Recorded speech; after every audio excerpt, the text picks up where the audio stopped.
Oke, makasih sudah direkam. Bismillahirrahmanirrahim. Assalamualaikum warahmatullahi wabarakatuh.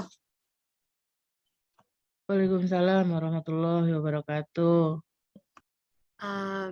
Baik, selamat pagi semuanya. Semoga selalu dalam kesehatan. Kali ini kami dari kelompok 3 ingin mempresentasikan atau melanjutkan presentasi mengenai bab peradilan. Terakhir itu kita sudah membahas mengenai macam-macam hakim. Selanjutnya kita akan mengulik lebih dalam mengenai proses penghakiman. Ini secara garis besar saja. Proses penghakiman secara garis besar terdiri dari 5 tahap. Yang pertama, orang yang mendakwa atau yang membawa tuduhan, membawa kasus, diberikan kesempatan secukupnya untuk menyampaikan tuduhannya sampai selesai kepada hakim. Lalu yang kedua, yang tertuduh atau disebut sebagai terdakwa diminta untuk mendengarkan dan memperhatikan tuduhannya dengan sebaik mungkin, sehingga apabila tuduhan sudah selesai, terdakwa bisa menilai benar atau tidaknya tuduhan tersebut. Sebelum dakwaan atau tuduhan selesai disampaikan, hakim tidak boleh bertanya kepada pendakwa, sebab dikhawatirkan akan memberikan pengaruh yang positif ataupun negatif kepada terdakwa. Yang ketiga, setelah pendakwa selesai menyampaikan tuduhannya tersebut, hakim harus mengecek tuduhan-tuduhan itu dengan beberapa pernyataan yang dianggap penting. Selanjutnya, tuduhan tersebut juga harus dilengkapi dengan bukti-bukti yang benar untuk menguatkan argumennya tentunya. Lalu yang keempat, jika terdakwa menolak dakwaan yang ditujukan kepadanya, maka ia pun harus bersumpah bahwa dakwaan tersebut salah. Sebagaimana sabda Rasulullah, pendakwa harus menunjukkan bukti-bukti dan terdakwa harus bersumpah. Hadis riwayat Al-Daruqutni dan Al-Baihaqi. Kelima, jika pendakwa menunjukkan bukti yang benar, maka hakim harus memutuskan sesuai dengan tuduhan, meskipun terdakwa bersumpah menolak dakwaan tersebut. Sebaliknya, jika terdakwa mampu mematahkan bukti-bukti pendakwa dan menegaskan bahwa bukti-bukti itu salah, maka hakim harus menerima sumpah terdakwa dan membenarkannya. Bisa dilanjut? Oke. Setelah dari proses penghakiman, sekarang ke saksi. Apa sih saksi itu? Saksi adalah orang yang diperlukan pengadilan untuk memberikan keterangan yang berkaitan dengan suatu perkara demi tegaknya hukum dan tercapainya keadilan dalam pengadilan. Biasanya kalau saksi di dunia nyata, ya mereka memberikan keterangan yang sesuai dengan apa yang mereka lihat untuk menguatkan bukti-bukti yang ada. Sebagaimana hadis riwayat Muslim, ala ukhbirukum bi khairi syuhada'a walladhi ya'ti bisyahadati qabla an yas'alaha. Rawahul Muslim. Sesungguhnya Nabi Muhammad Shallallahu alaihi wasallam bersabda, "Maukah kalian aku beritahu tentang sebaik-baik saksi? Ia adalah orang yang menyampaikan kesaksiannya sebelum diminta." Hadis riwayat Muslim.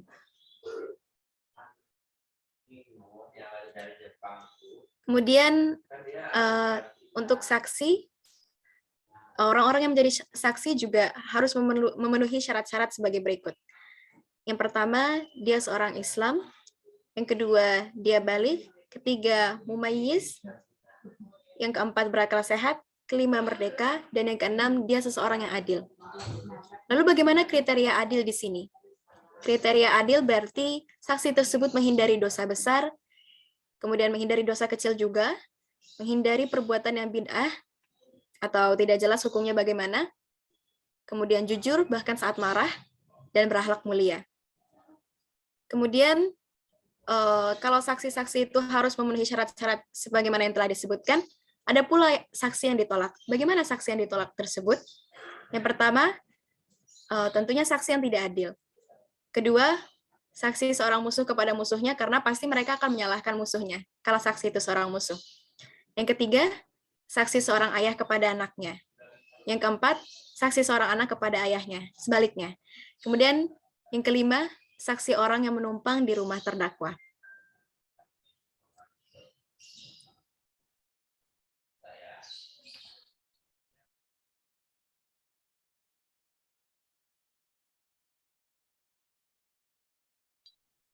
Mengenai penggugat dan bukti akan dilanjutkan oleh rekan saya, Aksan Farabi. Silakan, Aksan.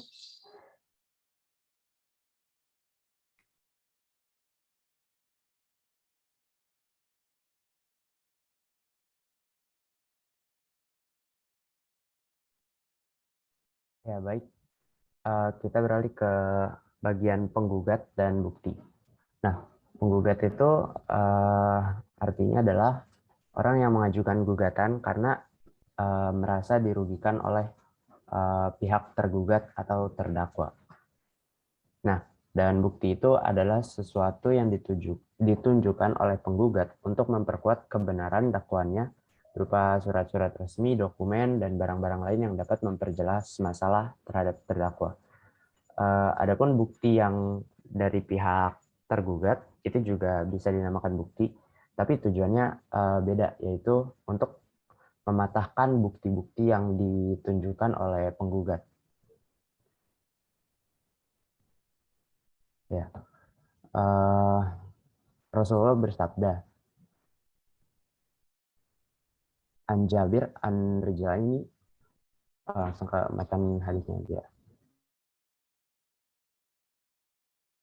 Jadi naqata indi wa qoma, ada taruhan. Bentar ya. Oh, atau yang artinya adalah peranakan unta ini milikku, dan jika ia mengajukan bukti, maka Rasulullah memutuskan bahwa unta ini miliknya. Jadi bukti itu benar-benar dapat membalikkan keputusan yang akan diambil oleh hakim untuk memutuskan kasusnya. Next slide.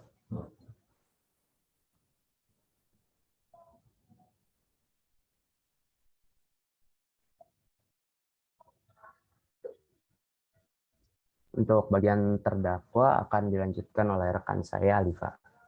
Kepadanya dipersilakan. Apa terdengar? Ya, sudah terdengar. Selanjutnya yaitu terdakwa yang tidak hadir. Yang pertama, menurut Imam Abu Hanifah, terdakwa adalah terdakwa yang tidak hadir dalam persidangan itu hukumnya diperbolehkan berdasarkan firman Allah, fahkum bainan nas bil haq. Maka berilah keputusan di antara manusia dengan adil, dan janganlah engkau mengikuti hawa nafsu karena akan menyesatkan engkau dari jalan Allah. Disebutkan di surat Shad ayat 26. Yang kedua, Nabi Muhammad SAW pernah memberi keputusan atas pengaduan istri Abu Sufyan ketika Abu Sufyan tidak hadir dalam persidangan. Yaitu dalam sabdanya yang berbunyi, Udi ma yakfiki. Sesungguhnya Abu Sufyan adalah lelaki yang sangat bakhil. Maka tidak berdosa seandainya saya mengambil hartanya secara sembunyi-sembunyi, Rasulullah. Maka Rasulullah SAW bilang, ambillah yang mencukupi. Boleh dilanjut.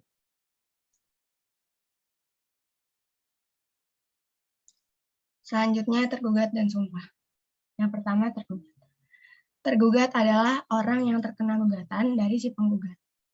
Orang yang tergugat bisa membela diri dengan membantah gugatan yang sesuai dengan kebenaran dengan dua hal, yaitu bukti dan sumpah. Sesuai dengan hadis Rasulullah SAW, al-bayyinah ala mudda'i wal yamin ala mudda'i alaih. Pendakwa harus menunjukkan bukti-bukti dan terdakwa harus bersumpah. Selanjutnya ada istilah-istilah dalam peradilan. Yang pertama, materi gugatan disebut hak. Yang kedua, penggugat disebut mudda'i dan tergugat disebut mudda'i alaih. Selanjutnya, keputusan mengenai hak penggugat disebut mahkum bih, dan orang yang dikenai putusan untuk diambil haknya disebut mahkum alaih. Boleh dilanjut. Selanjutnya ada sumpah. Sumpah itu membuktikan dengan sungguh-sungguh bahwa ia berada di pihak yang benar. Syarat-syarat orang yang bersumpah yaitu yang pertama mukallaf, yang kedua atas kemauan sendiri, yang ketiga disengaja, bukan karena terlanjur, yang terakhir terdapat lafaz-lafaz sumpah, misalnya wallahi, billahi, atau boleh dalam bahasa Indonesia demi Allah. jika terjadi pelanggaran sumpah, maka pelanggar sumpah diharuskan membayar kifarat yang boleh dalam 3 hal. Yang pertama, memberikan makanan pokok pada 10 orang miskin, di mana masing-masing dari mereka harus mendapatkan 3/4 liter. Yang kedua, memberikan pakaian yang pantas pada 10 orang miskin, dan yang terakhir, memerdekakan hamba sahaya. Nah, namun jika si pelanggar tidak mampu menunaikan salah satu dari ketiga syarat di atas, maka ia harus berpuasa selama 3 hari. Terima kasih.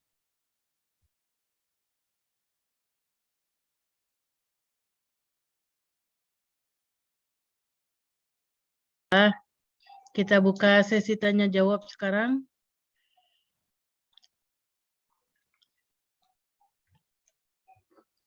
Di chat belum ada ini. Ayo, kayaknya belum hidup ini. Belum bangun Saya apa sedang ya? ngetik, Bu. Sedang ngetik agak panjang soalnya. Semangat. Sip. Yang lain juga sedang mengetik kah? Nah, ngisi waktu antum boleh ada yang bersuara, sambil ada juga yang mengetik, silakan. Yang malas ngetik bersuara, silakan. Yang wajib ngetik ketika dengar presentasinya. Kalau sekarang boleh bersuara, silakan. Oh, saya sudah bertanya di lewat kolom chat. Oke, udah Ibu baca. Handika ya. Saya ingin bertanya, apabila seorang saksi ahli membawa bukti kuat, namun beliau seorang kafir, apa boleh diwakilkan oleh seorang muslim? Kalau diwakilkan berarti kesaksian dari dia ya. Kita tampung dulu yang lain. Sambil kelompoknya juga siap-siap mau jawab yang mana nanti. Ayo, silakan. Baru satu. Kelompok berapa, Handika? Saya kelompok 1. Baru satu. Kelompok 2 mana? Kelompok 4 mana? Coba buka kamera lagi. Kelompok 2, kelompok 4 mana? Nggak mesti ya. Yang kelompok 1 juga boleh nanya lagi. Ini tadi nih yang panjang pertanyaannya Nabil Ar-Rafi. Kebetulan tadi kan saksi itu syaratnya harus menjauhkan diri dari perbuatan dosa besar maupun kecil. Yang ingin saya tanyakan, menjauhkan diri dari perbuatan dosa ini yang dimaksud adalah ketika nantinya pada saat dia menjadi saksi akan berjanji tidak melakukan dosa besar. Oh iya, paham pertanyaannya. Seperti kesaksian palsu atau orang-orang yang bisa dibilang soleh karena pasti ia akan menjauhkan diri dari dosa-dosa besar, kecil. Karena itu sebagai manusia pasti tidak bisa menghindari dosa. Kata siapa? Maksud saya tuh Bisa kayak apa jadi ya, Bu? saksi. Mending saya ngomong aja kali ya, Bu, biar lebih ini ya, Bu. Jadi Boleh. gini, Ibu udah kan paham sih sebenarnya. ya jadi kayak kan Tapi gini. boleh. Jadi saksi itu kan tadi syaratnya harus menjauhkan diri dari perbuatan dosa besar maupun kecil. Nah, Iya. yang pengen ditanya tuh kayak saksi itu kan yang dimaksud menjauhkan perbuatan dosa ini itu pas nanti saksinya pas si orangnya ini jadi saksi, habis itu dia berjanji nggak ngelakuin dosa besar atau kayak kesaksian palsu gitu, nggak ngasih dosa besar, Iya. atau Nanti jawabnya orang-orang enak. soleh atau orang-orang soleh yang bisa dibilang nggak bakal Bisa ngejauhin dari dipercaya ya. yang pasti ngejauhin dari dosa gitu. Soalnya kan kita kan pasti ngelakuin dosa gitu ya. Bukan ngelakuin, jadi kayak mungkin secara tidak sengaja gitu. Kalau Pasti ngelakuin sengaja berarti bukan ngelakuin sih, jadi kayak hilaf pasti ya. kita ada dosa gitu. Pasti Ya. ada dosa gitu. Nah, bisa jadi kan kalau yang menjauhkan diri dari perbuatan dosa, bisa jadi dia pas awal-awal jadi saksi, dia udah bersumpah ngelakuin kesaksian palsu, tapi pas nanti setelah pengadilan langsung mabuk-mabukan, atau pas sebelumnya itu dia ini. Jadi kan jatuhnya kan dia nggak menjauhkan diri dari dosa. Nah, itu kategorinya Iya. itu yang menjauhkan diri dari dosa itu pas saat pengadilan atau nanti seterusnya gitu. Ya, nanti jawabnya ya. Kita tunggu pertanyaan Iya. berikutnya. Ini Kartika juga sudah. Karena saya dengar melanggar sumpah sangat serem balasannya di akhirat. Tidak hanya di akhirat, di dunia juga diperlihatkan orang melanggar sumpah ini. Ya. Balasannya apa gitu ya. Nanti balasannya dijawab. Siapa lagi? Baru 3 penanya. Nah, tadi Wafi. Raffi, kelompok berapa? Ibu udah baca tadi kelompok berapa Raffi ya? Ini kelompok 4 sudah.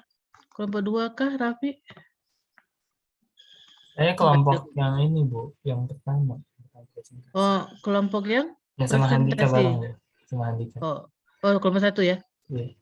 Nah, baru kelompok 2 mana ini? Pasti sudah bangun lah. Ayo, jangan sungkan-sungkan.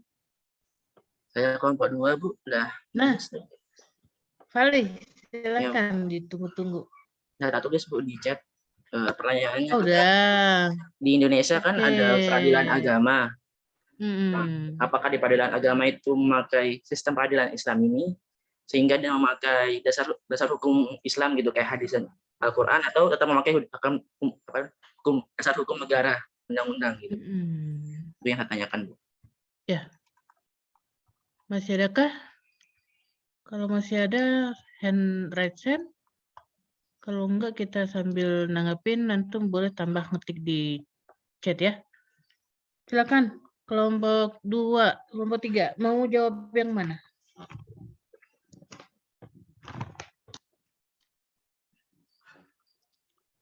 Ayo kelompok 3. Semangat. Sebenarnya kami juga bingung Bu menjawabnya bagaimana, terutama yang tadi seperti yang Pertanyaannya kata cerdas. Nabil. Ya. saya juga bingung Bu, kalau misalnya kan kita tidak bersih dari dosa gitu loh Bu, tapi kan Iya. bisa jadi kita memang membawa bukti, membawa sebagai saksi yang kuat kan bisa saja gitu. Nah itu pun bagaimana Bu? Ya. Jadi saksi yang diterima itu adalah saksi yang adil, disebutnya bukan adil yang dimaksud bukan adilnya hakim ya. Tapi adil sebagai saksi itu adalah adil tidak pernah berbuat dosa besar, tidak pernah ya. Tidak pernah berbuat dosa besar dan sedikit berbuat dosa kecil. Ya, yang telah lalu pasti nilai orang itu kan yang telah lalu. Ya pertanyaan Handika ya. Yang telah lalu, kalau telah lalu dia gampang-gampang aja dosa kecil, ya sepertinya dosa kecil, ghibah katanya dosa kecil, tapi itu dosa besar ghibah. Dosa besar ghibah itu, bahkan lebih kejam dari pembunuhan kan katanya. Sehingga kalau orang suka ghibah, nggak bisa diterima sebagai saksi. Kenapa? Orang ghibah itu biasanya nggak cross check, nggak check and recheck dia. Nah, kalau check and recheck, dia nggak akan, dia check and rechecknya ke sumber kan. Penjelasan bunyinya lagi, bukan ghibah. Gitu. Boleh kita ngomongin seseorang kalau kita mau nyari solusi. Gitu. Ya, di peradilan ngomongin orang lain kan itu. Tapi karena mau menegakkan kebenaran gitu. Tapi kalau di luar itu, maka ghibah itu ngurangin pahala kita, tekor kita nanti di akhirat. Gitu. Jadi dosa besar dia ghibah itu bisa. Bisa dosa kecil. Jadi tergantung dampak ghibahnya. Kalau saksi palsu itu termasuk ghibah kan? Ngomong sesuatu yang enggak yang bukan ghibah sih ya, bohong gitu. Ya, ngomong sesuatu yang bukan fakta. Akibatnya dosanya bagaimana atau dampaknya bagaimana? Sebesar dampak yang dia timbulkan. Gara-gara dia bersaksi palsu, kemudian orang yang tadi tidak bersalah dianggap bersalah, kalau dia mencuri jadi dipotong tangannya. Nanti ketahuan ternyata kesaksiannya palsu, maka dia juga akan dipotong tangannya. Gitu.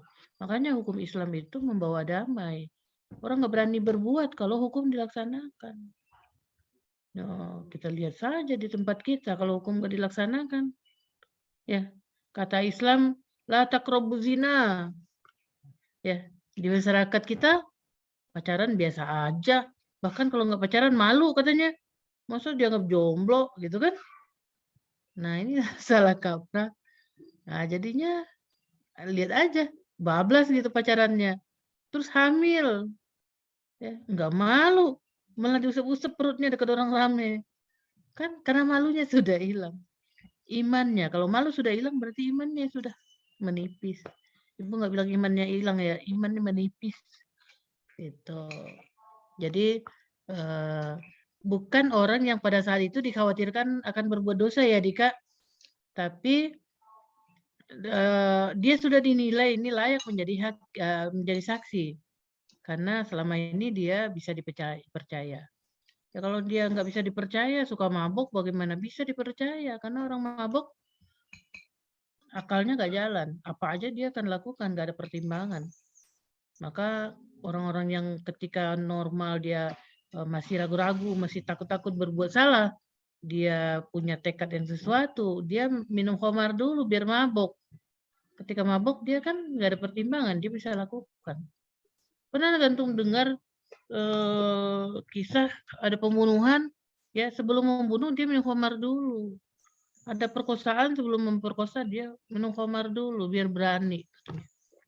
Kalau nggak berani, masih ada rasa ingat Allahnya itu. Ya gitu. Jadi maka dikatakanlah khamar itu biangnya dosa gitu kan. Seperti itu. Jadi benar-benar terjaga nih orang diketahui bahwa dia bisa dipercaya, maka dia layak jadi hakim. Ketika dia ada pertanyaan tadi kalau nggak salah ya, ketika dia saksi kunci, ya, apalagi kafir gitu ya, nah, bagaimana dia bisa nggak jadi saksi? Tidak bisa, tidak diterima sebagai keterangannya untuk sebagai ketok palu. Kan tadi kalau kesaksian sudah diungkapkan kesaksiannya dan kesaksian itu benar, bisa ketok palu dengan itu. Dinyatakan terdakwa bersalah karena saksinya sudah dipercaya. Walaupun masih nggak ngaku gitu kan. Masih nggak ngaku, tapi nggak bisa membuktikan kalau dia nggak salah. Maka ketok palu hakim, nah, biasanya hakim kan nggak serta-merta ketok palu kan. Mengadakan penyidikan dulu, penyelidikan dulu, dengan bertanya banyak-banyak. Jadi si pendakwa juga ditanyain banyak oleh hakim untuk memastikan dakwaannya itu benar. Kalau dia dalam memberikan dakwaan tuh gagap, itu diragukan oleh hakim. Banyak lagi pertanyaannya. Pertanyaan-pertanyaan yang menjebak. Mereka belajar strategi bertanya itu, ya, ketika sekolah, ketika kuliahnya, sehingga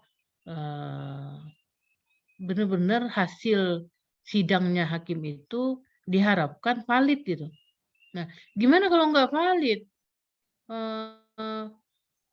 Sidang itu hasil hukumnya tidak sesuai dengan sesungguhnya. Dia benar melakukan kejahatan gitu. Tapi si korban nggak bisa memberikan saksi yang bisa memberikan keterangan yang benar, nggak punya bukti peninggalan si pelaku kejahatan itu. Terus hakim memutuskan bahwa dia tidak bersalah karena tidak terbukti. Dosakah hakim? Tidak. Hakim tidak berdosa. Yang dosa siapa? Yang memberikan kesaksian palsu, yang merekayasa dengan kebohongan. Nah, siapa yang ngasih hukuman? Allah. Ya, pernah nggak dengar ada pembunuh kemudian lolos dari tuduhan membunuh, nggak kena hukum kan dia? Tiba-tiba stres, ngerocos saja dia, atau apa sih, halusinasi ya, seolah-olah ada orang yang ini seperti apa, ngejar-ngejar dia itu. Pernah nggak dengar cerita itu? Aku nggak membunuh, bukan aku yang membunuh, padahal nggak ada orang di sekitar situ gitu. Nah, ketahuan kan akhirnya. Dulu ada tuh dekat rumah ibu di Gunung Sindur. Ya, dia bunuh orang kemudian dimasukkan ke dalam sumur. Ketahuannya kan sumur itu ngeluarin bau ya. Sumur itu 12 meter dalamnya. Kok udah bau, ada bau di sini, cari-cari. Ternyata sumbernya kencengan dari sumur itu. Disenterin ke dalam, ternyata ada yang ngapung di dalam itu. Apa itu ya gitu. Diambillah ke bawah. Ternyata sesosok wajah perempuan, mayat perempuan. Nah, nggak ada itu kan terdeteksi, udah aman aja sekian hari itu. Diprediksi sudah seminggu yang lalu gitu. Hasil forensiknya. Nggak ada yang bisa dicurigai karena nggak ada tanda-tanda, nggak tanya ke keluarganya ada nggak firasat ke atau apa gitu, tanda-tanda apa dari anaknya, dari tetangga, dari nggak ada. Bebaskan dia dari hukum. Tapi Allah menghukumnya lewat dirinya sendiri. Apa? Rasa takut. Rasa takut yang luar biasa. Orang nggak ada yang tahu padahal dia membunuh. Tapi ketika orang ngelihat dia gimana, seolah itu orang tuh tahu jangan-jangan. Nah, sensinya muncul. Nah, kemudian karena dia ngerasa takut orang akan tahu, dia ngurangin interaksi dengan orang kan. Wajahnya pasti tegang. Bagaimana dia bisa tersenyum gitu. Khawatir orang akan tahu. Kenapa? Karena Allah taruh di hatinya rasa takut itu. Akhirnya stres, depresi. Ketahuan juga. Ya. Nah, jadi saksi itu harus memang orang yang bisa dipercaya. Beriman kalau untuk orang beriman Islam ya. Jadi kita berperkara nih, saksinya orang kafir. Enggak, kita boleh nolak gitu maksudnya. Nah, hakim akan mempertimbangkan kan kalau kita di Indonesia kan enggak negara hukum. Maka di Indonesia hakim akan mempertimbangkan ketidaksetujuan kita tentang saksi yang dikemukakan oleh penggugat. Dia non-muslim. Saya tidak mau, apalagi musuh ya. Musuh pastilah mau menjerumuskan musuhnya, sehingga sangat logika gitu. Kalau non-muslim, ya orang Nasrani atau orang ya Kristen ya, di kita Kristen. Ya, Allah sudah katakan dalam Al-Quran kan, bahwa orang Nasrani dan Yahudi itu tidak akan pernah senang ngelihat kalian sukses. Jadi ketika dia dijadikan saksi, mumpung ini kan gitu, dikhawatirkan. Nah, kalau orang Islam boleh jadi saksi untuk non-Muslim. Kenapa? Dalam Islam itu jaminannya. Siapa yang tidak mengemukakan kesaksian yang benar, Allah menghukumnya di akhirat. Hukuman Allah nggak bisa kita takar. Tapi kebohongan itu dalam neraka, nanti nerakanya bunga api neraka saja sudah luar biasa kan. Apalagi disebutkan di dalam neraka. Gitu. Jadi ketika di dunia luput dari hukuman, jangan bahagia dulu. Mestinya menyesal gitu ya. Kan ada seorang santri ini bertanya ke kiainya. Ya. Pak Kiai, apa sih hukuman terberat dari Allah itu? Antum ada yang tahu nggak? Kira-kira hukuman terberat dari Allah itu apa ke kita? Masuk Di sini neraka, ada Bu. siswa juga. Masuk neraka. Bukan, di dunia ini. Oh, di dunia. Nggak dianggap hambanya lagi, Bu. Gimana mungkin? Nggak pernah Allah mengingkari hambanya. Allah nggak pernah mengingkari hambanya, tapi Allah mengatakan kalau hambanya yang durhaka, masuk neraka. Tapi untuk di dunia kan belum ada neraka. Apa jawabnya, Nek? Ini ada siswa di sini loh. Apa Azab jawabnya, di Nek? dunia, Bu. Nah, apa kira-kira azab dunia itu? Kan kita lihat ya, orang kafir itu kaya-kaya, orang Kristen, orang Yahudi, Buddha misalnya. Buddha, Kristen, Katolik misalnya.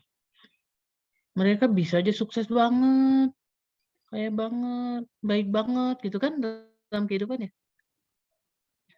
Tapi kan dia nggak akan masuk surga ya. Apa sih kunci masuk surga itu? Kunci kita untuk masuk surga apa? Apa? Iman dan amal, Bu. Iman dan amal. Bagaimana amal dan iman kita bisa diterima? Ada kuncinya dulu kan? Yang jawab barusan siapa ya? Kak Caka ya? Iya, Bu. Iman dan amal tuh Caka yang jawab? Saya, Bu. Kartika. Kartika. Hah? Kartika, Bu. Iya. Caka kan panggilanmu? CK, Bu. Oh, Ceka. Ibu kode Caka dengernya. Ceka. Ibu mau Iya, mencoba panggilan sayangmu.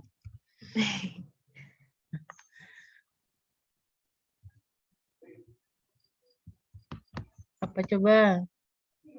Jadi kata ustadznya, bagaimana sih hukuman Allah itu yang besar buat kita. Hukuman yang besar buat kalian, buat kita adalah Allah membiarkan kita melakukan kesalahan. Itu hukuman terberat. Seolah-olah nggak dihukum gitu kan? Ya, seolah-olah lewat aja ketika dia berbuat salah, seolah-olah lewat, bablas gitu, nggak ada yang protes. Ya. Tapi ketika dia berbuat salah, kemudian langsung dapat sandungan, itu berarti Allah sayang sama dia. Ya, misalnya kalau di asrama aja, kita lihat di asrama gampang ya. Kita di asrama misalnya tuh apa kalau di asrama biasa kesalahan tuh yang umum tapi lepas gitu apa kira-kira? Kalau biasa reguler, kalau antum kan belum reguler ya. Kalau biasa reguler misalnya dia dapat punishment tuh tidak reguler, tapi dia kok bisa reguler gitu misalnya. Nggak ada yang menyingkap tuh. Nah berarti dia kan bersalah berarti. Nggak ada yang ini lewat aja. Dia masih dianggap apa sih? Nggak dianggap melanggar gitu. Karena nggak tahu kalau dia ternyata apa tadi nggak boleh reguler, ternyata dia bisa reguler. Terus teman-temannya nggak akan bahas juga, biarin aja gitu.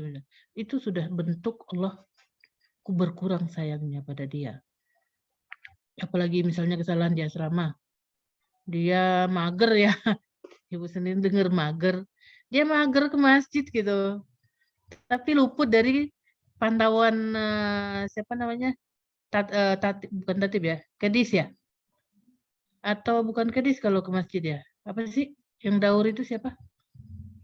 Iya, kedisiplinan, Bu. Kedisiplinan. Nah, dia Ya. luput dari pantauan kedisiplinan. Dengan bangganya dia, aku dulu mager tapi nggak ketahuan gitu ya. Nah, itu salah satu bentuk Allah berkurang sayangnya. Kalau diketahui gitu ya, dia mager tercatat. Nah, itu Allah tidak membiarkan dia untuk melanggar terus gitu. Itu kata ustadznya. Jadi kalian melakukan dosa seolah-olah tidak berdampak gitu.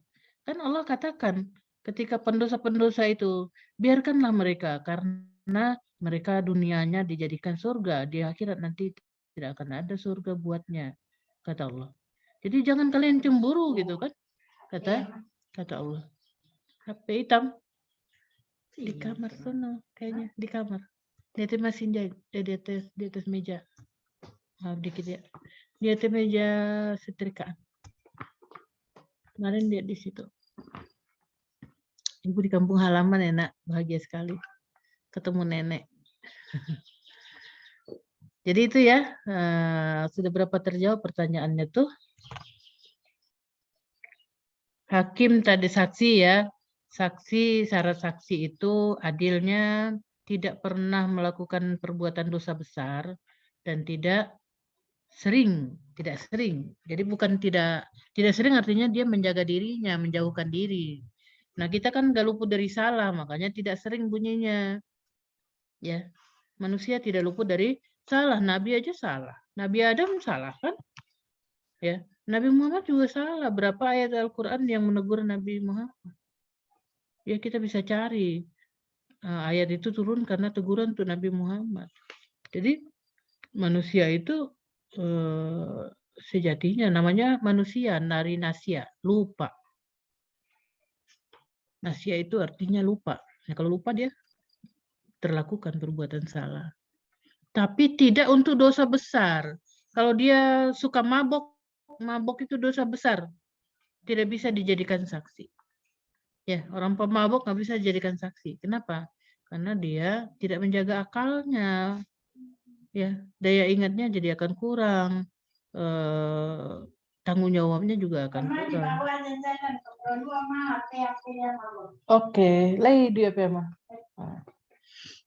Ya, gitu. Kemudian pertanyaan Dika udah terjawab tuh ya, Dik.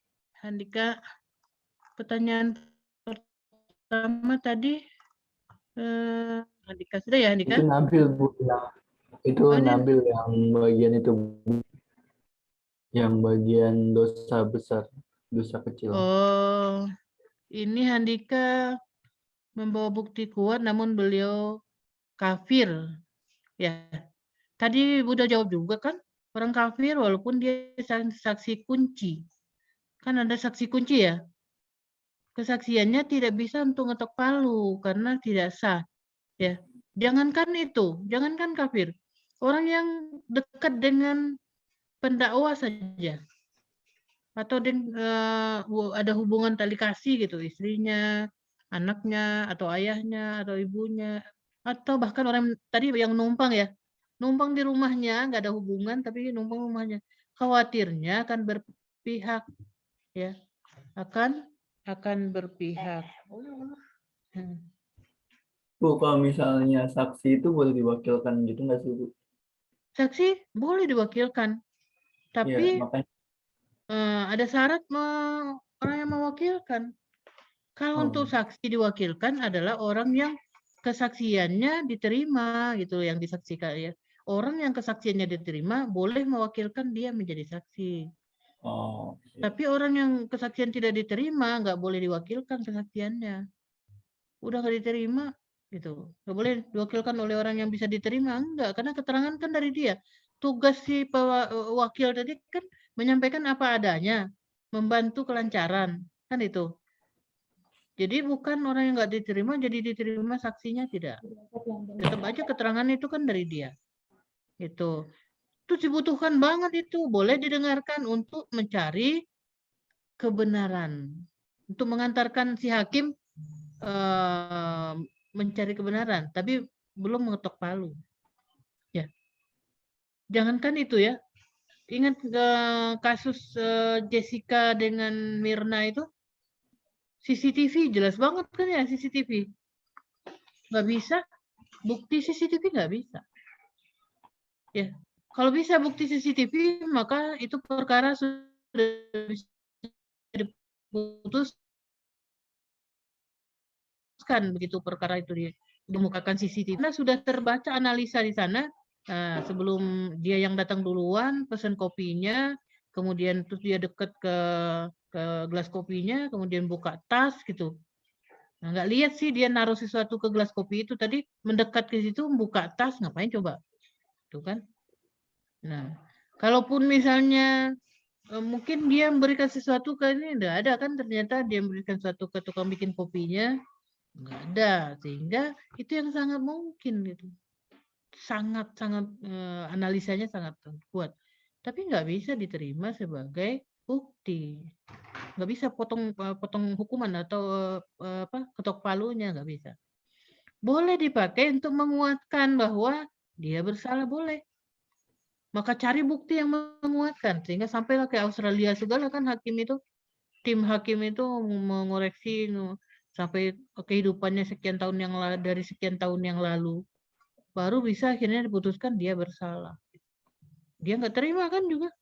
Udah divonis hukum dia nggak terima. Sampai naik banding juga kan, naik banding masih juga dia bersalah karena bukti-bukti tidak menguatkan dia. Sampai dia dimasukkan penjara juga dia masih belum terima. Ya, tapi apa boleh buat? Keputusan hakim itu wajib dilaksanakan. Itu mutlak keputusan hakim. Itu ya. Itu Handika. Nabil udah ya, udah terjawab ya. Sudah, Bu. Terima kasih. Berikutnya CK melanggar sumpah selain pembalasan kafarat di dunia, untuk pembalasan di akhirat kira-kira bagaimana? Aku Nah, boleh saya Muncul mau menanggapi, silakan. menanggapi terkait pertanyaannya Handika. Iya, boleh. Menurut sumber yang saya baca, ada beberapa pendapat dari para ulama mengenai saksi non-muslim. Menurut Imam Malik, Imam Syafi'i dan Imam Ahmad berpendapat bahwa kesaksian non-muslim, sesama non-muslim tidak dapat diterima secara mutlak, baik agama mereka sama maupun agama mereka berbeda. Pendapat tersebut berdasarkan firman Allah dalam surat Al-Baqarah ayat 282. Kemudian ada pendapat lain dari Imam Abu Hanifah dan pengikutnya, mengatakan bahwa kesaksian antara non-muslim dapat diterima, baik ia seagama maupun berbeda agama. Kemudian ada pendapat dari Imam Ibnu Taimiyah berpendapat bahwa kesaksian antara sesama orang zimmi dapat diterima dengan dasar firman Allah Quran Surat Al-Imran ayat 73. Kemudian ada pendapat lagi dari para ahli hukum di kalangan ulama Hanabilah membolehkan kesaksian dari saksi non-muslim atas orang-orang Islam dalam bidang wasiat apabila dilaksanakan dalam perjalanan atau musafir dan tidak ada orang lain yang dapat diangkat menjadi saksi dari kalangan orang Islam, kecuali mereka yang beragama non-muslim.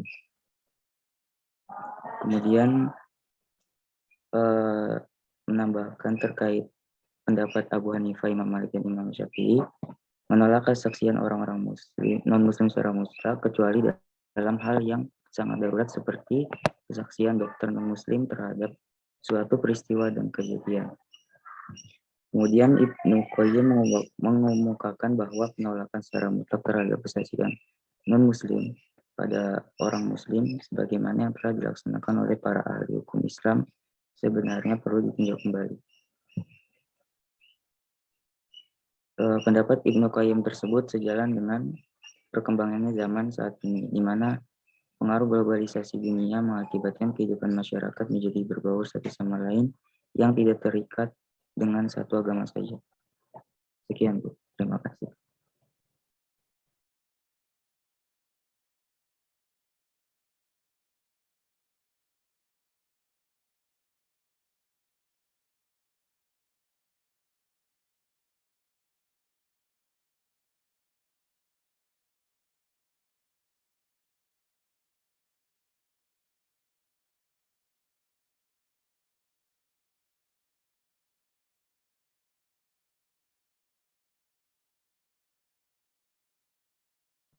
Mohon maaf, Bu, masih di mute.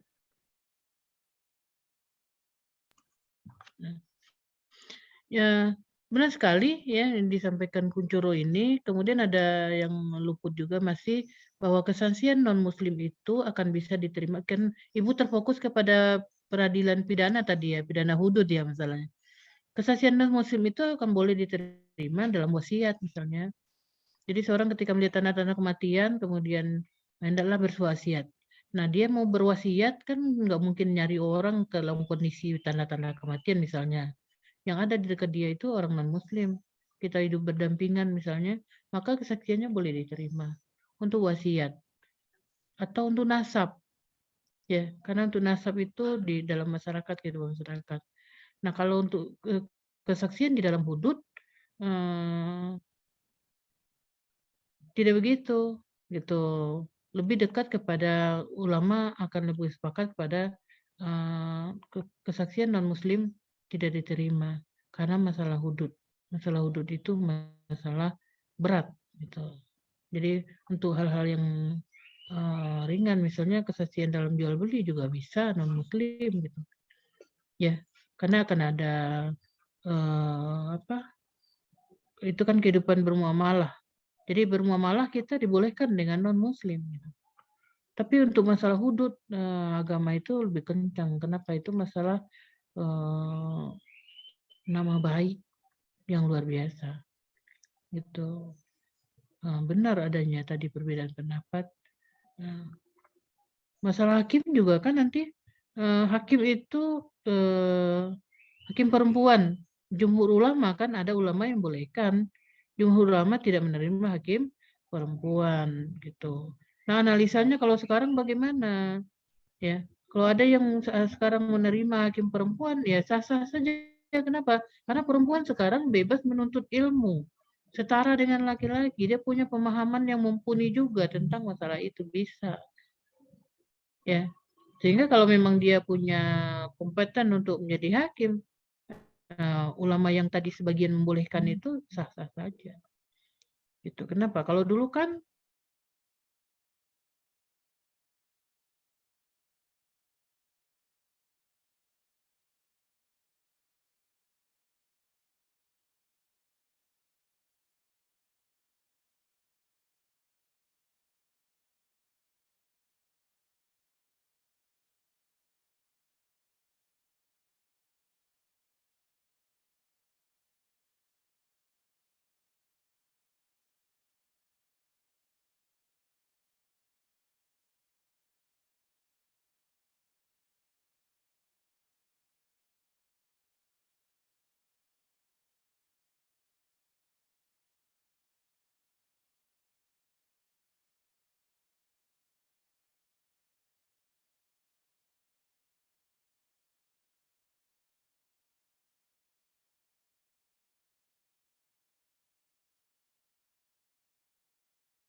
anak berbahasa.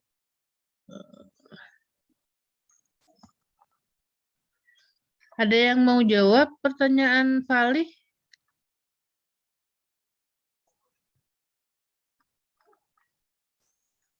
Enggak. Pertanyaan CK?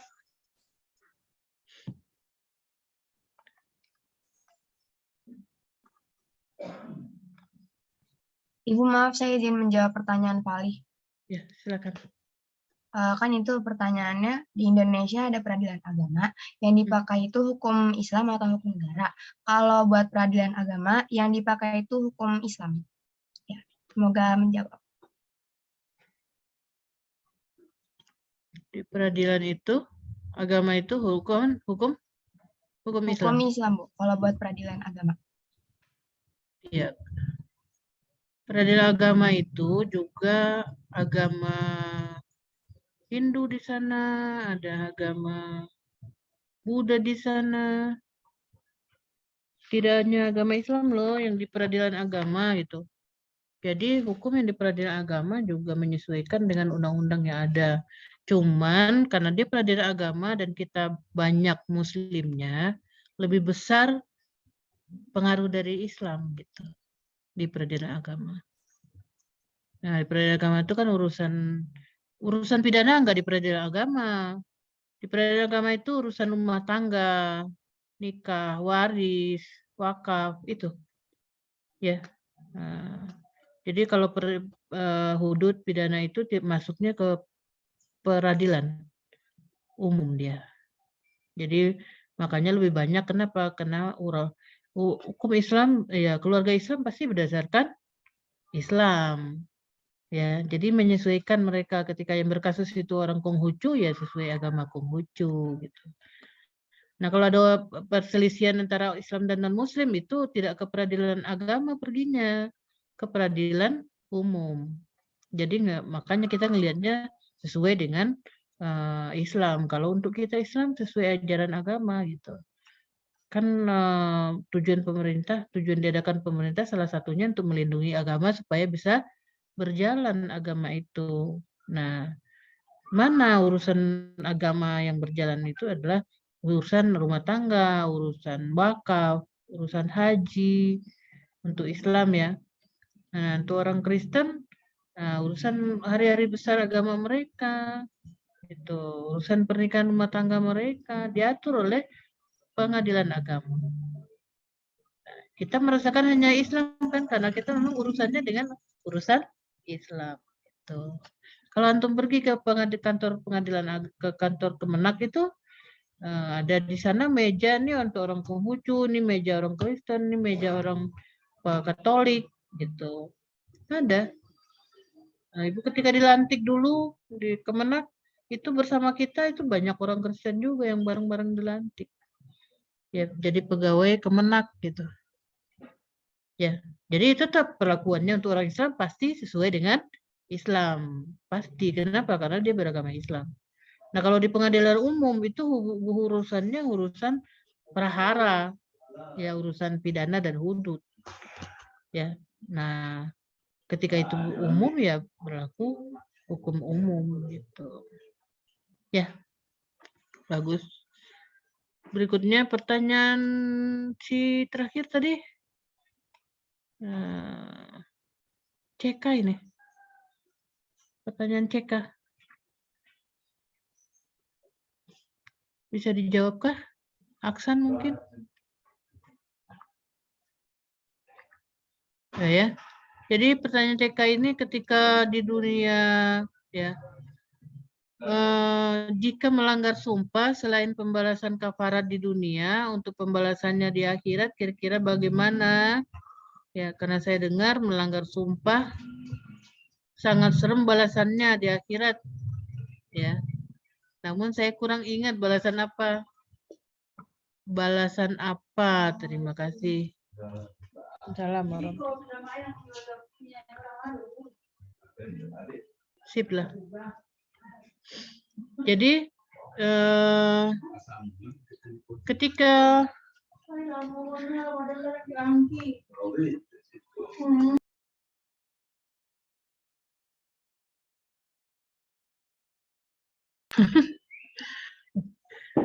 Maaf ya, ada gangguan sedikit, Nak. Jadi ketika seseorang melanggar sumpah, dia jalankan kafarat. Kafarat itu berarti taubatnya dia. Nah, ketika dia menjalankan kafarat benar-benar karena taubat, maka dia diampuni oleh Allah. Nah, kalau sudah di dunia diampuni, berarti di akhirat nggak ada hukuman lagi kan. Kafarat itu tujuannya kan dia menebus dosanya kepada Allah. Itu. Dan kafarat ini tidak dikawal oleh pemerintah dalam melaksanakannya kan. Nggak dikawal, tapi dikasih tahu gitu, kafaratnya ini loh gitu. Nah, dan pelaksanaannya nggak dikawal oleh pemerintah. Itulah kalau dia bayar kafaratnya berarti dia sudah membuktikan taubatnya. Kalau dia sudah bertaubat, nah kalau ampuni dosanya sebesar apapun dosanya, kecuali satu kan yang nggak diampunin, apa itu?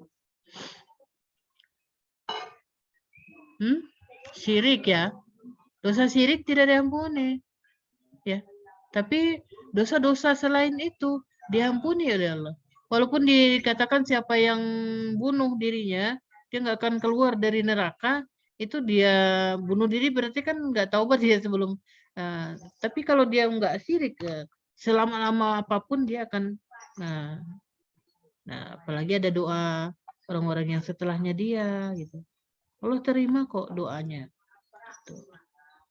Dia berada di kerak neraka sekalipun, ya maka yang tidak diampuni Allah hanyalah syirik ketika dia mau meninggal, sakaratul maut gitu, ya udah sakarat belum juga hilang syiriknya, nggak ada itu surga untuk dia, ya.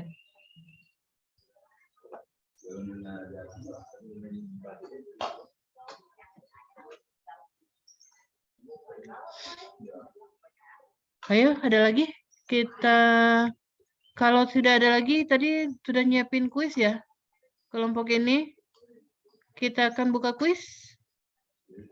Ya Bu, saya sudah. Nah, sudah perbaikannya tadi, Nak? Sudah ya. Kita tunggu kuisnya Kuncoro.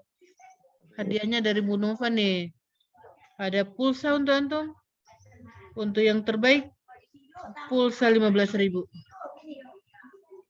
Karena Ibu nggak bisa ngisi 10.000 maksudnya. Jadi paling kecil Ibu bisa ngisi 15.000.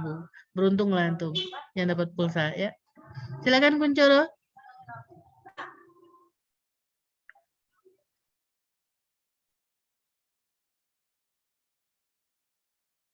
Sudah terlihat, Bu? Sudah terlihat. Oke.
Ada telepon masuk.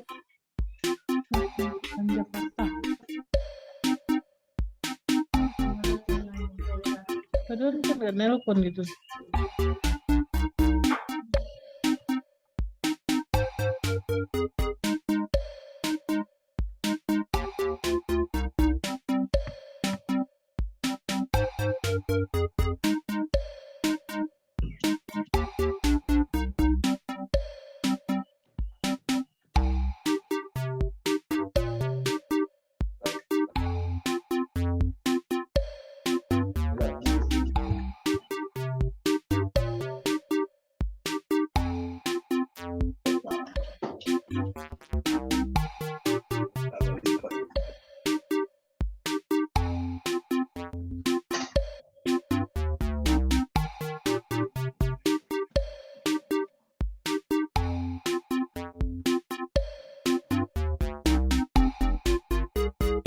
Kok lama nih yang masuk?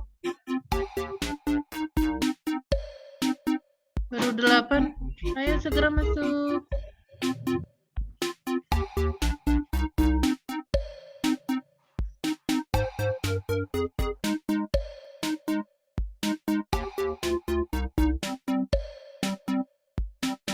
Bang, namanya Gemping siapa?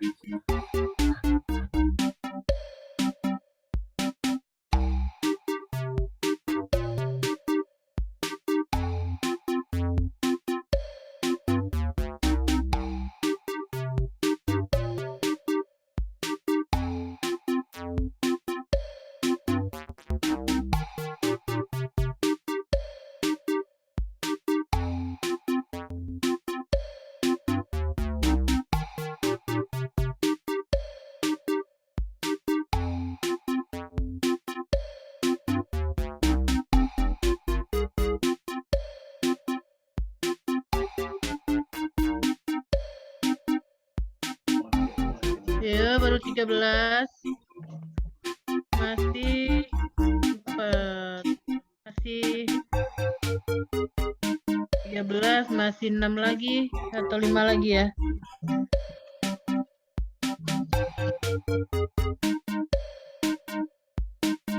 Kita batasi ya Kuncoro. Tapi tadi Kuncoro ya. Kita batasi 2 menit lagi. Kalau 2 menit lagi belum bergabung semua, yang ada saja. Ya. Nova, maaf. Ya. Untuk yang presentasi berarti ikut juga atau tidak, Bu? Silakan, Bu, ya. Ikut aja, nggak apa-apa. Baik, Bu. Saya kira enggak, jadi belum masuk. Kalau salah kan keterlaluan ya.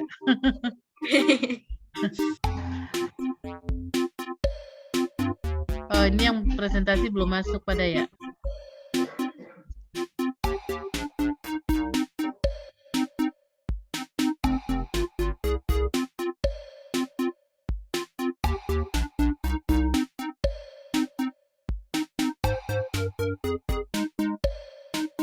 Baru 14.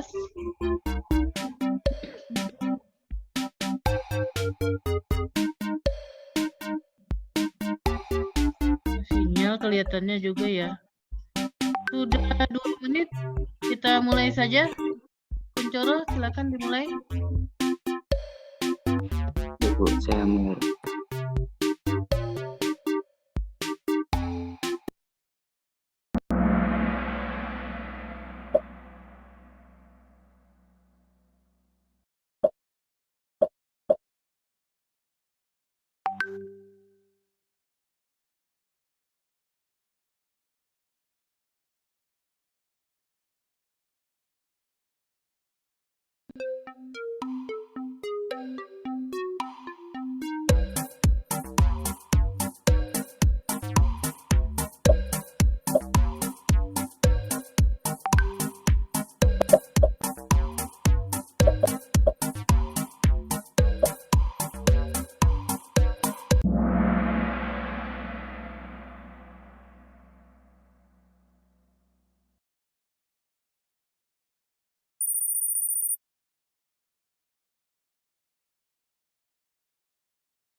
BLR siapa deh?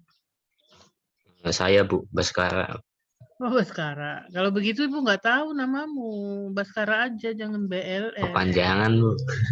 Baskara aja, jangan yang lain.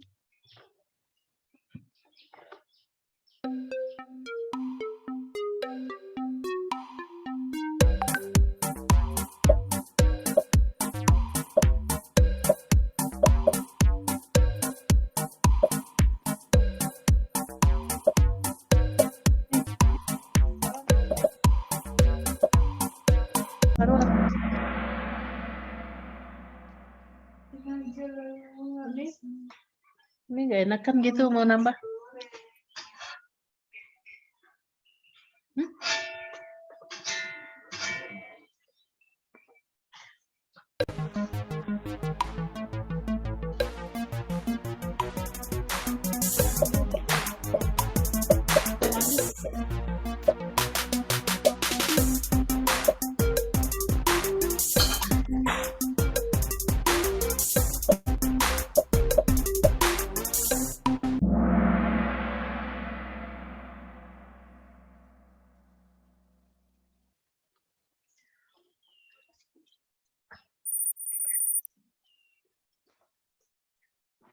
Weh, elok nih. Ayo yang lain semangat.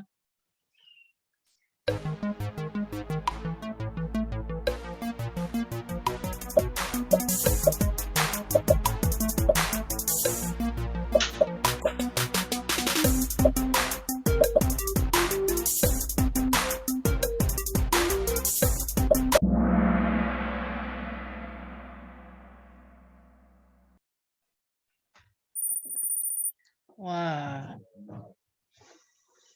elok tak terkalahkan.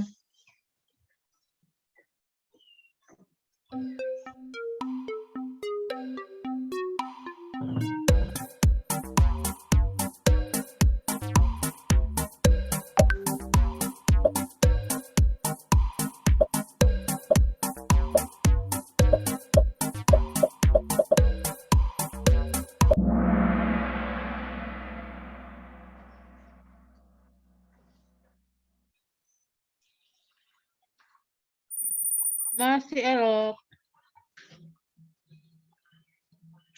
Ayo yang lain semangat.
Oh, ayo.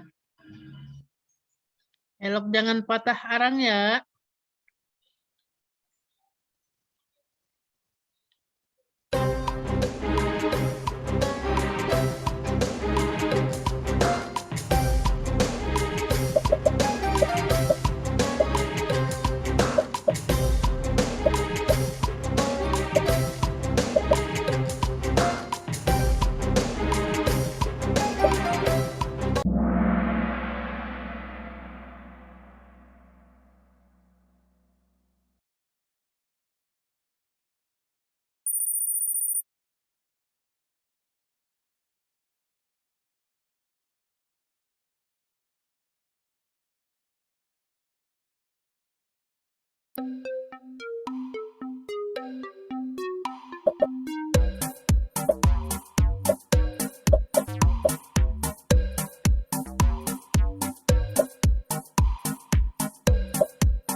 Baskara bertahan kayaknya ya. Ayo, masih ada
Wah, Gina.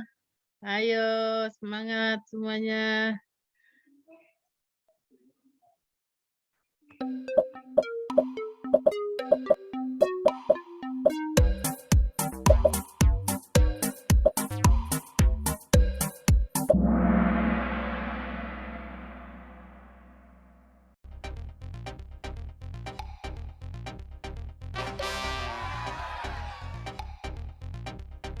Siapakah juaranya?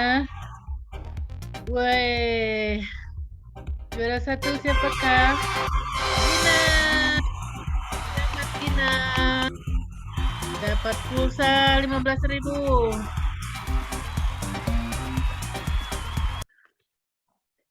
Alhamdulillah, terima kasih Kuncoro yang sudah buat kuisnya 17 soal ya, lumayan banyak. Ibu minta spreadsheet jawaban mereka ya Kuncoro. Kalau untuk sekarang kan cuma untuk Gina, tapi semuanya Ibu butuh karena untuk data Ibu. Untuk walaupun nggak banyak kita bisa laksanakan, nggak setiap kali pertemuan, tapi adalah gitu ya. Terima kasih. Kita masih punya waktu berapa menit ya? Untuk kelompok 2, kelompok 4. Gina, silakan hubungin Ibu ya nanti, ya, kayak di iklan-iklan nih. Gina, hubungin Bu Nova biar nanti teknik pencairan hadiahnya Ya, kita baik Bu. laksanakan. Terima kasih banyak Bu. Sama. Berikutnya kelompok 4 kita persilakan. Kita sampai jam 7, 7.35, 8.10, 8.45 ya. Kita punya waktu 20 menit. Cukuplah untuk membuka dulu aja paling tidak pengertian nikah, hukum nikah gitu. Pekan depan kita lanjutkan lagi. Jadi kuisnya pekan depan ini ya, siapkanlah kuisnya.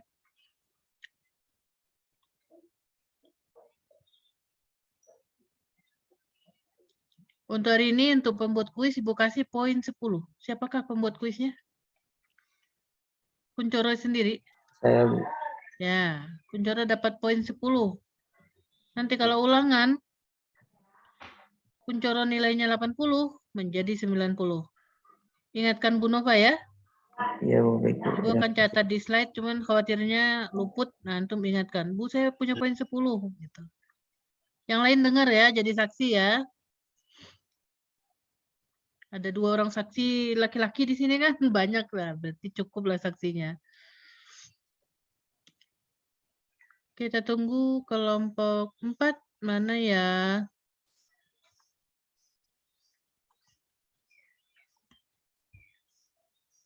Saya izin share screen ya, Bu. Apakah Silakan, sudah terlihat? silakan. Yap.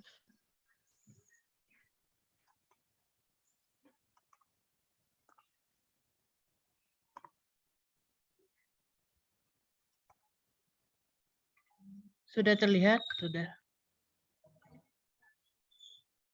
Nih, fakihnya ada di sini nih.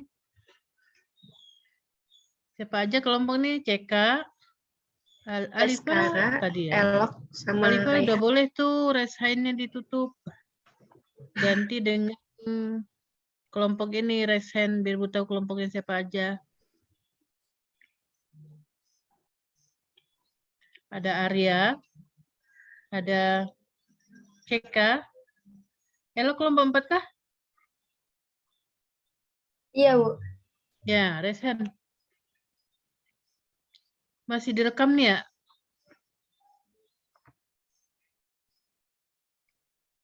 Iya Bu, masih direkam. Baik, Ya. karena sudah lengkap, mari kita mulai saja. Bismillahirrahmanirrahim. Assalamualaikum warahmatullahi wabarakatuh. Waalaikumsalam warahmatullahi wabarakatuh.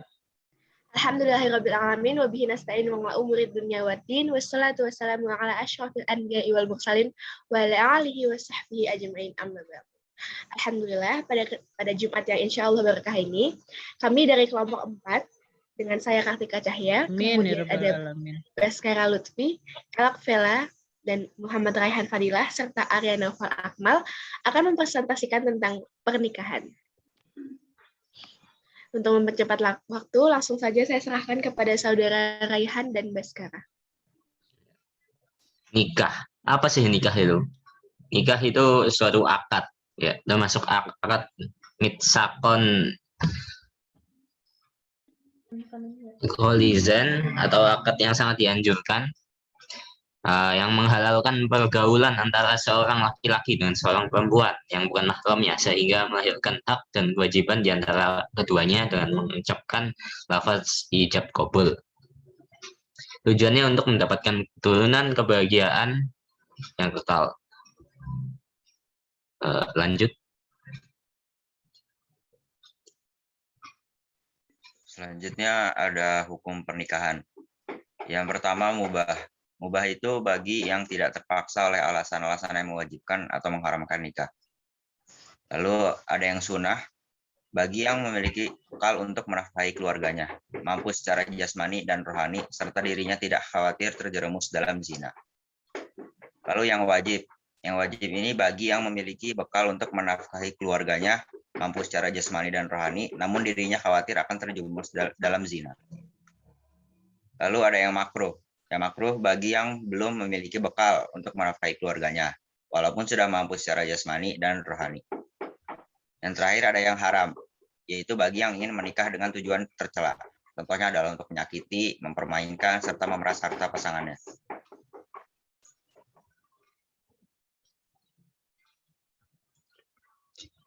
Khitbah.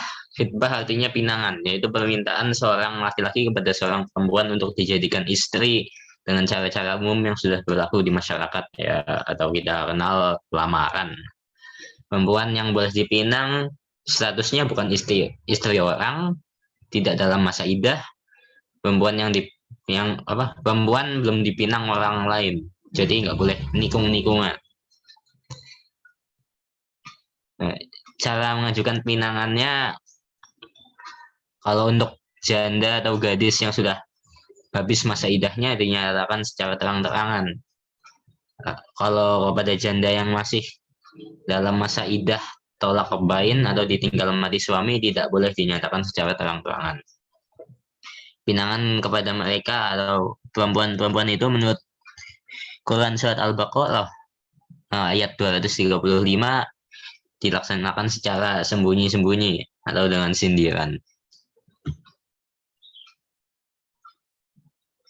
Lanjut. Melihat calon istri atau suami. Melihat perempuan yang akan dinikahi disunahkan oleh agama karena meminang calon istri merupakan pendahuluan pernikahan. Sedangkan melihatnya adalah gambaran awal untuk mengetahui penampilan dan kecantikannya sehingga pada akhirnya terwujud keluarga yang bahagia. Ada beberapa pendapat tentang batas kebolehan melihat.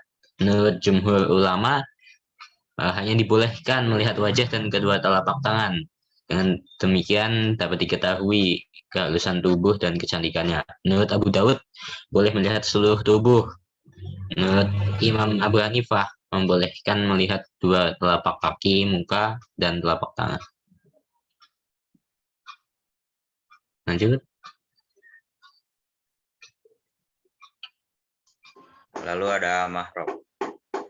Mahram adalah orang, baik laki-laki maupun perempuan yang haram dinikahi. Lanjut. Sebab perempuan haram dinikahi oleh seorang laki-laki yaitu yang pertama, sebab haram dinikahi untuk selamanya. Yang pertama karena hubungan nasab, ada ibu, nenek secara mutlak, dan semua jalur ke atasnya. Lalu ada anak perempuan beserta semua jalur ke bawah. Yang ketiga saudara perempuan. Yang keempat bibi dari jalur ayah secara mutlak beserta jalur ke atasnya. Yang kelima bibi dari jalur. Yang keenam anak perempuan dari saudara laki-laki secara mutlak. Yang ketujuh anak perempuan dari saudara laki-laki, anak perempuannya adalah anak perempuan beserta jalur ke bawahnya. Lalu yang kedua karena hubungan pernikahan. Ada istri ayah dan istri kakek beserta jalur ke atasnya, ibu istri, ibu mertua, dan nenek istri, ibunya ibu mertua. Yang ketiga, wanita-wanita yang haram dinikahi karena sesusuan atau rodaah. Yang pertama, ibu yang menyusui. Yang kedua, saudara sesusuan. Yang keempat, wanita yang haram dinikahi lagi karena sebab li'an, sumpah atas persaksian seorang suami yang menyaksikan istrinya berzina namun tidak memiliki saksi yang lain selain dirinya. Lalu yang kedua ada sebab haram dinikahi untuk sementara. Perempuan yang masih dalam ikatan pernikahan talak, bain, kubro, talak 3. Bagi seorang laki-laki yang mencerai istrinya dengan talak 3, haram baginya menikah dengan mantan istrinya itu. Selama ia belum dinikahi lalu di laki-laki lain, kemudian diceraikan kembali dan melalui masa iddah. Memadu 2 orang perempuan bersaudara, hendak berpoligami lebih dari 4, dan yang terakhir perbedaan agama haram. Yang ini memiliki 2 kemungkinan, antara wanitanya non-muslim maupun dari pihak laki-laki yang non-muslim. Lanjut. Bisa lihat di diagram yang termasuk mahram nasab ada kakek nenek, paman bibi, ayah ibu, saudara, ponakan, anak, cucu.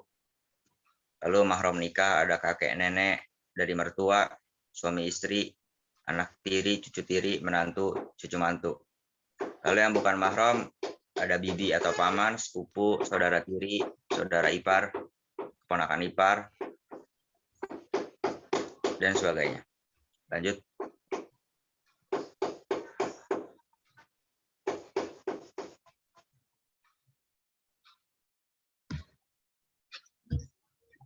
Kafa'ah atau kufu. Secara bahasa artinya kesamaan, kecocokan, dan kesetaraan. Secara istilah artinya kesamaan atau kesetaraan antara calon suami dan calon istri dari segi keturunan, status sosial, jabatan, pangkat, agama, akhlak, dan harta kekayaan. Kalau di tradisi Jawa ada namanya bobot, bibit, bebet. Ya. Hukum kafa'ah, hak perempuan dari walinya. Jika seorang perempuan rela menikah dengan seorang laki-laki yang tidak sekufu, tapi walinya tidak rela, maka wali berhak mengajukan gugatan atau fasak, alias nggak direstui.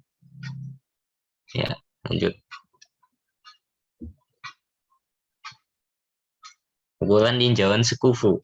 Standar dari sebagian ulama, Itu ada nasab atau keturunan, Ada gempa kemerdekaan. di Ibu ya, Nak. Kenceng banget gempanya. Semoga aman ya. Amin. Ya. Standar dari sebagian ulama ada nasab atau keturunan, kemerdekaan alias dia bukan budak atau hamba sahaya, ketaatan agama, pangkat, pekerjaan, profesi, dan kekayaan. Standar pendapat lain, ketaatan menjalankan agama dan akhlak. Dari segi agama ada dari surat Al-Baqarah ayat 221. Al-Baqarah ayat 221 standarnya keimanan.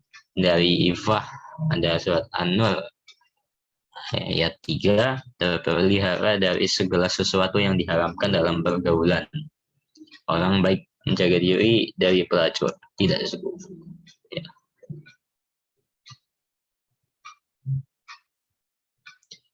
Hikmah pernikahan bagi individu dan keluarga, terwujudnya kehidupan tenang dan tentram karena terjalinnya cinta dan kasih sayang. Sesuai surat Ar-Rum ayat 21, menjaga keturunan, menjaga syariat, tidak hanya menjalankan hak dan kewajiban, tapi juga rasa saling mengerti di antara keduanya. Lanjut. Hikmah pernikahan bagi masyarakat, terjamin yang ketenangan dan ketenteraman anggota masyarakat karena perbuatan maksiat akan berkurang, memperkuat tali persaudaraan dan menumbuhkan cinta kasih dan tolong menolong dalam masyarakat.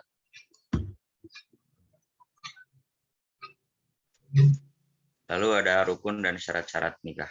Rukun nikah adalah unsur pokok yang harus dipenuhi hingga pernikahan menjadi sah. Next.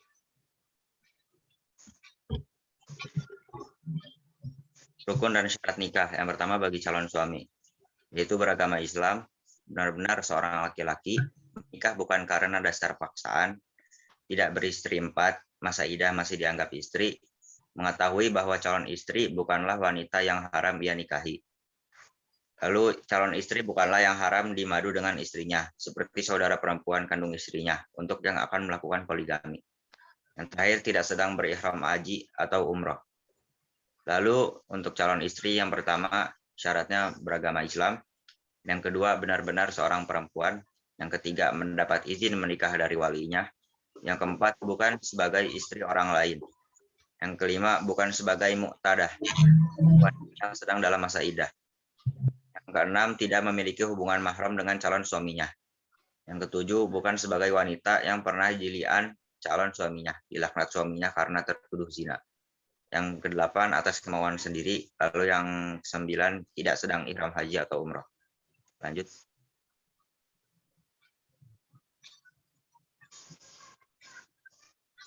Syarat dan rukun bagi seorang saksi. Yang pertama 2 orang laki-laki, yang kedua beragama Islam, yang ketiga dewasa atau sudah balik, berakal, merdeka, dan adil. Yang keempat melihat dan mendengar. Yang kelima memahami bahasa yang digunakan dalam akad. Yang keenam tidak sedang mengerjakan ihram haji atau umroh. Lalu yang ketujuh hadir dalam ijab kabul. Syarat bagi seorang wali ada laki-laki, beragama Islam, balik atau dewasa, berakal, merdeka, itu bukan berstatus sebagai hamba sahaya, lalu adil, dan yang terakhir tidak sedang ihram haji atau umroh. Lalu syarat-syarat ijab. Gempa lagi, nah kenceng banget gempanya.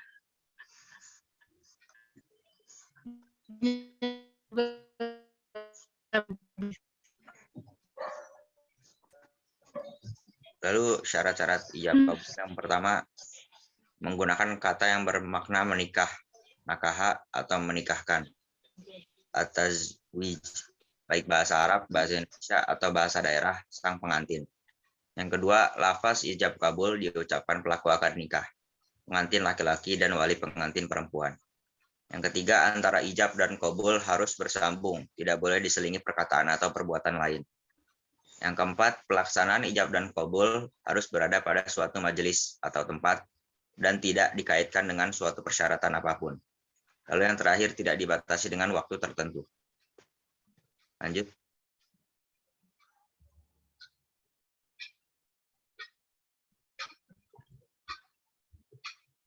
Yang selanjutnya adalah wali dan saksi. Nah, wali dan saksi adalah hal yang menentukan sah atau tidaknya sebuah pernikahan itu. Yang pertama adalah pengertian wali. Wali dalam pernikahan adalah wali perempuan yang melakukan akad nikah dengan pengantin laki-laki yang menjadi pilihan wanita tersebut.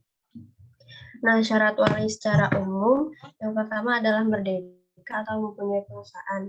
Yang kedua berakal, balik, dan Islam.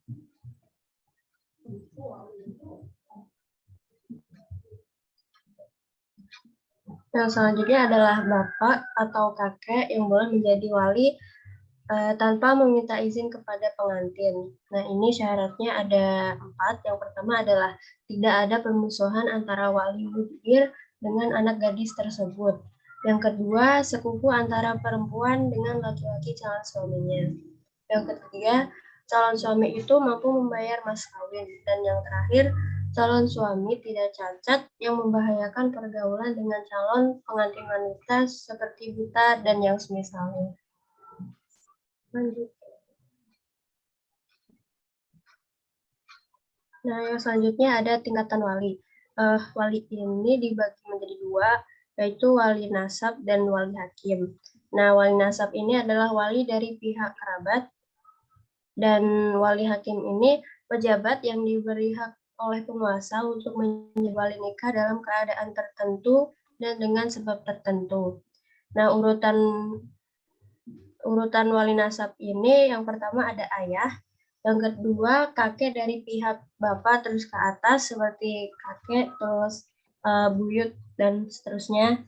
Yang ketiga saudara laki-laki kandung, yang keempat saudara laki-laki sebapak, terus anak laki-laki saudara laki-laki kandung, anak laki-laki saudara laki-laki sebapak, paman atau saudara bapak sekandung, paman atau saudara bapak sebapak.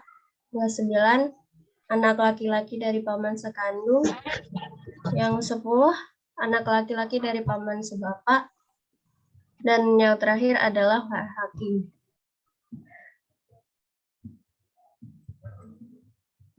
Nah, yang ketiga adalah macam-macam wali. Wali ini dibagi menjadi 3. Yang pertama adalah wali mujbir. Wali mujbir ini wali yang berhak menikahkan anak perempuannya yang sudah balik, berakal, dengan tidak wajib meminta izin terlebih dahulu kepadanya. Nah, wali mujbir ini hanya bapak dan kakek yang bisa menjadi wali mujbir. Yang kedua adalah wali hakim.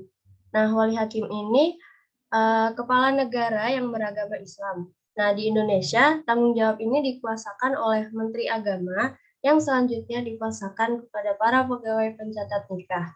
Dengan kata lain, yang bertindak sebagai wali hakim di Indonesia adalah pegawai pencatat nikah.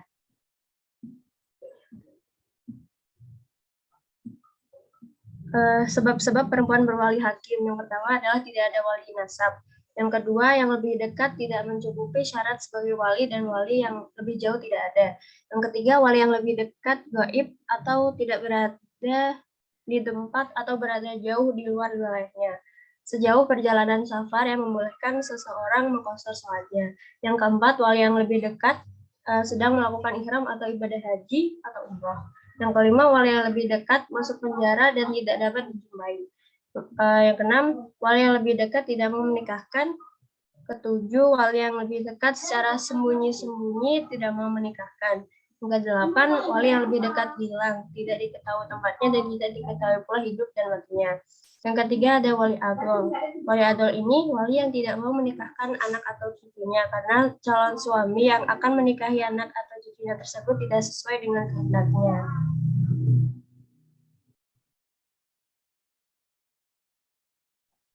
Baik, sekiranya cukup dari kelompok kami karena waktunya sudah habis juga dan pergantian jam ke jam akidah akhlak. Sekian dari kami. Wassalamualaikum, dan akan dilanjutkan pekan depan nanti. Sekian dari kami. Terima kasih sudah mau mendengarkan. Mari kita doakan semoga Bu Nova dalam keadaan yang aman selalu di Sumatera Barat. Amin. Amin. Sekian dari kami. Wassalamualaikum warahmatullahi wabarakatuh. Waalaikumsalam warahmatullahi wabarakatuh. 3, 2, 1. Terima kasih Bu Nova. Kalian yang presentasi.